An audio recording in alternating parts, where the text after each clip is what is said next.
Hey, Ag Teacher Thoughts here, coming at you with another video. Happy Saturday. We are in the mid-watering break. Time to refill the fertilizer for our pre-mix bin. And then we're going to do some discussions on hanging baskets. And we're going to dispel a myth about a myth. So I'm going to tell you the truth. Anyway, let's get this fertilizer mixed up. Give me a moment or two, and then we'll get right into that myth. All the fertilizer is in, all of our measured fertilizer. We're still here in our bulk bin. Take my handy dandy stirring stick. That's going to give it a good mix. Let's go turn the water on and let it refill, and then we'll have about a half hour to chat. Look at those beauties. Look at those baskets. You wonder why I fertilize? Because these things love that fertilizer. And they are getting massive. Ooh. They're getting massive. There is our red, white, and blues. There is our cheesecake. All right, let's get out here. Get that water turned on. And it'll give us a half hour to talk. The birds are singing. It's an overcast day, which is actually kind of nice. Got about 190 gallons to add today. There are our city planters. Look at those things. Lots of that cheesecake. Here we go. Here are some mixed baskets. That one is just absolutely stunning. That one's not bad either.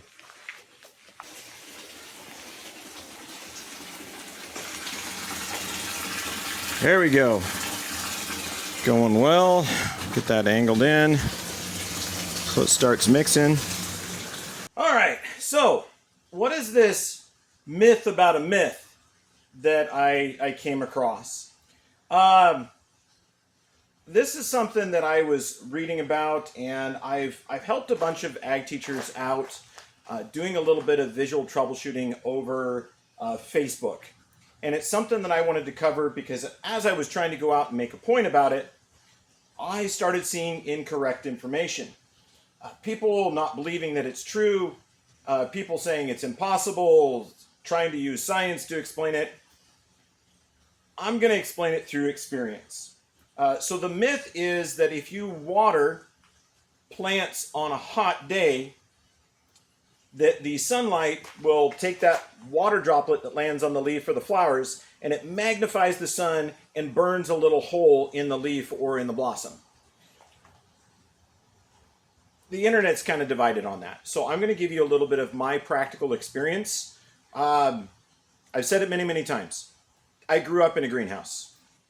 My family started our nursery operation physically the day I was born, and I've done this my entire life. So I have, you could say I've seen 45 seasons because, hey, we'll say at 5 years old, that's about when I started really paying attention in the greenhouse. But I've got 45 seasons of growing under my belt.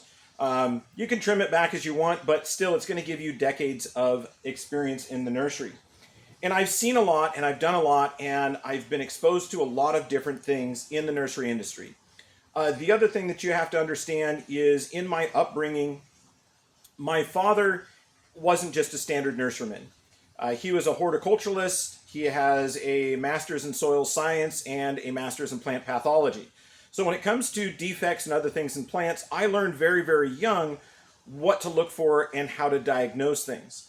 And I've got this little basket here. Now, he's not perfect. Looks a little bit better on this side than he does on the other. But this is the side that I want to use as my explanation. So that myth says watering plants in the bright sunshine can burn your leaves. Is that true? Yes. Is that false? Yes. Does it actually happen? Yes. So I've given you 3 S's. Now, you have to understand that when you're watering in bright sunlight, you need to kind of have the perfect storm for this defect or this damage to happen. And I've got this one here because I've got an example, and I'm going to show you a couple more examples. So with this, the conditions that you need is bright sunlight, okay? Not today, but I had a day where I had bright sunlight. High temperatures in the greenhouse. I had a day where the doors didn't get open in the morning. The sun came out and it got to 120 in here. And then you need to have overhead watering with like a breaker or a mist nozzle. So if you put those three things together, that's when you start risking damage to your plants. And I can trace this back and tell you the exact day that this occurred. So this would have been Friday, would have been April 4th. Would have been in the afternoon, our sixth period class. So the first week of April, I was actually down south of here at an FFA state convention. And my greenhouse class, I came into the greenhouse. It was unexpectedly sunny that day, and no one had opened the doors of the greenhouse, and our exhaust fans aren't running. So when they came into the greenhouse to check on it, everything in here was wilted. The temperature was 120 degrees, and my students panicked. Likely so. You know, as a nurseryman, I've seen it before. I know how to handle it, but they panicked. They grabbed the hose, they grabbed watering cans, and they started watering absolutely everything, which is great. You know, they saved the baskets. I did have people scheduled to come in. They just didn't know that I had people coming in to do watering. But yeah, the greenhouse being closed during the day did cause them to panic. So the humidity level in the greenhouse went from a high humidity to a low humidity rapidly, went from a high temperature, starting diving down to a lower temperature, and we had overhead watering. So as they overhead watered, those droplets were landing on the leaves, and they started forming little tiny magnifying glasses on certain leaves. So what you generally need is you need a leaf that has little hairs on it. So science says, I've seen it actually happen on both. And then you need to have overhead watering. And we had both of those occurring. Now, the other thing that really makes it damage the plants is the plants have to be in a state of drought distress. Or very, very tender growth. So what we have here is we've got a solar tower lime, Ipomia, and I'm going to pull out a couple of examples here. Oops, grabbed the wrong leaf. And I can trace these back to the date because afterwards I came in on that Sunday and I could already see the damage. And I knew when it happened. I keep a very, very close track on my greenhouse. It gets a good examination every day, like any good nurseryman should. Okay, so let's bring these leaves up here so you can get a closer look. All right, so here's a good selection of leaves that have damage on them. And what we're looking at is these little spots out here. And this is older damage. So this is a month old, well, roughly, not quite a month old. But you can see all of this damage is in a very, very particular pattern. It's near the ends of the leaves, so it's all out here. It tends to be out near the margins, indicating that these leaves were kind of pointed down when it occurred. Now, some people will look at this and say it's thrip damage. Others will look at this and say that it's fungal damage. But I can point exactly to the day that damage occurred. And if we look before and after the date that this happened, we don't have that damage on any other plants. And it's very specific plants that are damaged. So if we were looking at thrip damage, okay, so we would look towards the underside of the leaves and we would look for irregular shapes. So thrips leave irregular shapes, and then they little tiny balls of frass, which is basically thrip poop. And it would be all over the bottom side of these leaves, and you'd see these little tiny dots. That's not here. That's not present. The other thing is we look at the shape. Thrips eat in an irregular pattern. It tends to be more geometric and kind of zigzaggy. And these, if you look at these, try to get these close. Sorry, I'm looking at the leaves, not at the camera. But these patterns here are almost completely spherical. And the rest of them are kind of drop shaped. But this is just absolutely typical damage from overhead watering when the temperatures are high and the plants are stressed. This was also newer growth at the time, so these were young, tender leaves. So we would be looking at leaves like up here or right down here where those leaves are new. And this damage is repeated, and it's all at the same time. So I can come in on all of my plant material here. And I can look and I can find it. So these are the leaves from this plant here. And it's all about the same pattern. They're all about the same shape. This is all water droplet damage. So you say, great. Well, you can see that on the Ipomia, the sweet potato vine. But do you find it on anything else? Yes. And let me show you another caveat. It tends to be on the sun side of the plant. So if you have a plant where it is on the shaded side, it doesn't show that damage because it was hidden and didn't have direct sunlight. Okay, there's more damage there. It's the sun side damage. See, look at how those just line up just perfect as water droplets. But as we come through, see if I can find some more. We're going to go look at some sweet potato vine, but we're going to look at the Solar Tower Black. So this is the Solar Tower Black. And this one also took damage, but it took damage a lot differently. So you can see those little tiny pinpricks, and they don't transfer to the bottom side, so that's not fungus. Those are little tiny pinpricks where a liquid landed on them and burned them. And the water droplets are a different shape on these. They're not the big blobby droplets. They're little tiny beads. And these are all at the exact same time. It all happened on the exact same day. And I can see that pattern carry through most all of my baskets that had sweet potato vine in them. So as I look through, here's another basket lining up. There's that damage, and that is all from that day. You look on the newer leaves, and they don't have it. If this was going to be a fungal issue, we would see that damage on newer leaves. It would continue. I have not sprayed these with fungicide. They haven't been treated with fungicide. But it is all on the same age of leaf at the same time is where we're seeing that damage. All right? See that there? And see, it does not go through to our bottom cuticle. It is just on the top cuticle. Okay, very, very indicative of sun scorching due to overhead watering on a hot day.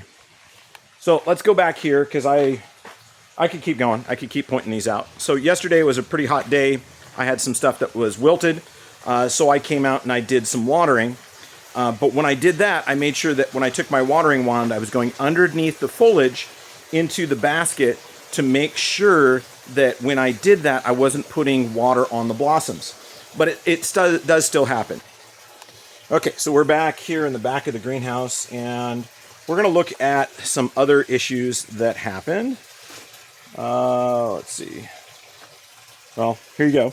So we're a completely different area of the greenhouse. And there you go. There is that same absolutely classical sun scorching from water droplets. But let's look at some other things. So here I've got some petunia blossoms, and we're going to look at this one. And as we go through on this petunia blossom, we're looking right up here. Those little tiny circular marks. This is not a pest. That is sun damage. So you can almost see this one was a little bit blobby, and there's a little bit of residue left there from the fertilizer water that we applied. But all of these little tiny circular pinpricks are when the sunlight hit those blossoms when they were wet.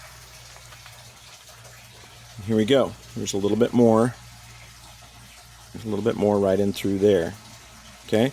And you can see how this blossom right here, there's actually a water droplet beaded up on it right now. And were the sun to come out, it would look like that damage right there. Okay?